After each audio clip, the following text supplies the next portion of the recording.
은호의 죽음에 얽힌 진실이 드러나자 기찬의 세계는 완전히 무너졌습니다. 세리가 직접 은호의 죽음을 사주했다는 사실, 그리고 그 모든 걸 자신에게 감추고 있었단 걸 알게 된 그는 분노를 참지 못합니다.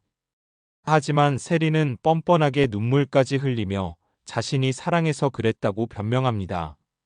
그리고 지옥까지 나서서 엄마를 용서해달라고 애원하자 기찬의 눈빛은 일순 흔들립니다. 그 순간 기찬은 과거 제인이 은호와 찍은 사진을 떠올립니다. 거기엔 세리가 끝까지 방해하려 했던 은호의 행복이 담겨 있었죠.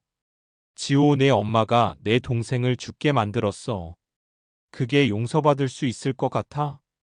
기찬은 집을 나옵니다. 그리고 곧바로 제인을 찾아갑니다. 자신이 모든 걸 잘못 봤다는 걸 뒤늦게서야 인정합니다. 내 말이 맞았어. 내가 너무 늦게 깨달았다. 제인은 복잡한 표정으로 그를 바라보지만 차갑게 대답합니다. 기찬 씨, 이건 용서의 문제가 아니에요. 진실의 문제죠. 두 사람은 손을 잡기보다 이제 같은 방향을 바라보기로 합니다. 세리의 죄를 반드시 법정에서 밝히겠다는 다짐을 함께 하게 되는 거죠. 하지만 세리는 가만히 있지 않습니다. 기찬이 집을 나간 뒤 그는 곧장 도윤을 찾아갑니다. 기찬이랑 제인이 손잡았어요. 당신이 도와줘야 해요. 우리 같은 편이잖아요. 하지만 도윤은 이미 세리를 향한 신뢰를 거둬들인 상태입니다. 우리는 같은 편 아니에요. 당신은 선을 넘었어요. 돌아갈 길 없어요. 도윤은 민준이 남긴 USB와 세리의 사주 정황을 담은 문서를 손에 쥡니다. 그리고 그걸 제인에게 넘기기로 결심하죠. 한편 제인은 이 증거를 들고 검찰을 찾아갑니다. 하지만 담당 검사는 뭔가 미적지근한 태도를 보입니다. 이 정도 증거로는 기소 어렵습니다. 정황뿐입니다. 그때 도윤이 나타납니다. 정황만요? 세리가 뺑소니범과 연락한 계좌 기록, 통화 내역 전부 있습니다. 도윤은 그동안 모아온 모든 증거를 추가로 제출합니다. 검사는 이 사건을 정식 수사로 전환하기로 결정합니다. 이 소식을 들은 세리는 다급히 움직입니다. 곧장 황 회장, 즉 기찬의 아버지를 찾아가 무릎 꿇고 사죄합니다. 회장님, 저 정말 기찬이만 사랑했어요. 이번 일 어떻게든 덮어주세요. 하지만 회장은 단호하게 말합니다. 사람 목숨이 오간 일을 덮으라고? 넌 이제 끝났어. 당장 나가. 이 장면에서 세리는 절망에 빠집니다. 그리고 그 후반 충격적인 반전이 예고됩니다. 도윤이 자신의 차에 타려는 순간 차량 바닥에 설치된 폭발물 비슷한 장치를 발견합니다. 누군가가 진실을 덮기 위해 도윤을 제거하려 한 겁니다. 그리고 그 배후엔 세리가 아닌 또 다른 인물이 있는 듯한 뉘앙스를 남깁니다. 이제 이야기는 단순히 세리의 몰락을 넘어서 더 큰 권력, 더 깊은 음모로 향해 가기 시작합니다. 검찰 소환 이후 모든 언론의 스포트라이트가 한 사람에게 쏠렸습니다. 대중은 분노했고 언론은 그녀의 과거까지 들춰내기 시작했습니다. 그러나 그녀는 쉽게 무너지지 않았습니다. 수사를 받는 와중에도 눈빛은 흔들리지 않았습니다. 나만 죄인입니까? 나만 처벌받아야 합니까? 다들 똑같이 더러웠습니다. 그녀는 모든 것을 되갚아주겠다는 눈빛으로 누군가에게 전화를 걸었습니다. 수화기 너머의 목소리는 낮고 차가웠습니다. 생각보다 빨리 움직이셨네요. 당신이 흔들릴 줄 알았습니다. 당신이 시킨 일이잖아요. 다 제가 뒤집어 쓰게 생겼습니다. 도와주세요. 그렇게 쉽게 도와줄 거라 생각하셨나요? 당신은 이제 소모품입니다. 그녀는 수화기를 집어 던졌습니다. 이제 더 이상 지켜야 할 것도 숨길 것도 없었습니다.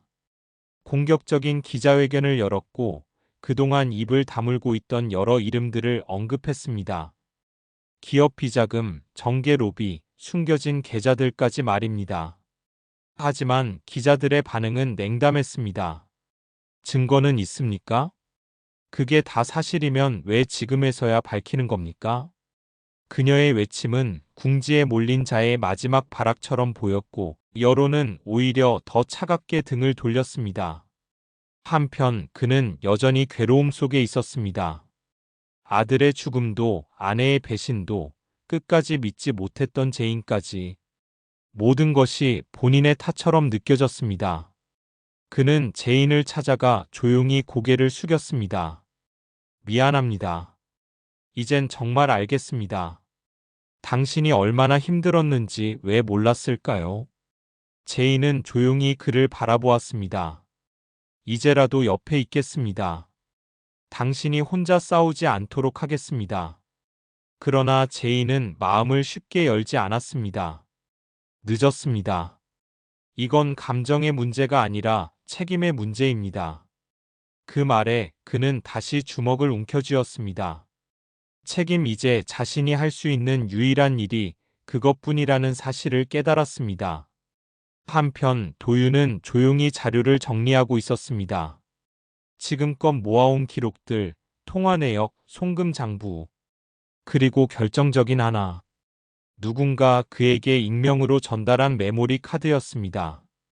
그 안에는 사고 당일 은호가 현장에 도착하기 전에 영상이 담겨 있었습니다.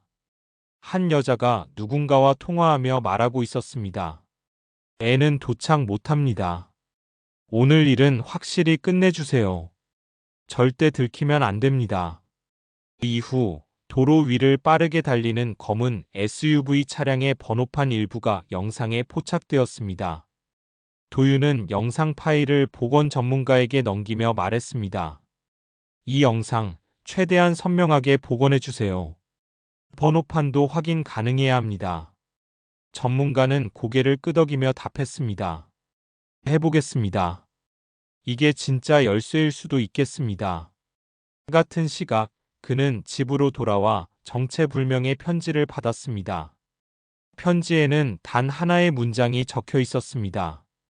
당신이 믿는 사람 중에 진짜 범인이 있습니다. 그는 즉시 CCTV를 확인했지만 이상하게도 해당 시간대의 기록은 남아있지 않았습니다. 누군가 고의로 삭제한 듯 했습니다. 한밤중 그는 제인에게 전화를 걸었습니다. 누군가 또 있습니다. 이건 끝난 게 아닙니다. 제인은 조용히 말했습니다.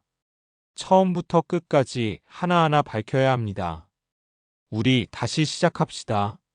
29화의 후반부, 세 사람은 새로운 증거를 가지고 검찰에 출석했습니다. 그들은 자신들이 확보한 인물 리스트를 공유했으며 리스트의 맨 마지막에는 모든 사건을 연결짓는 중심인물의 이름이 적혀 있었습니다. 바로 황 회장의 이름이었습니다. 이제 단순한 개인의 복수극은 끝났습니다.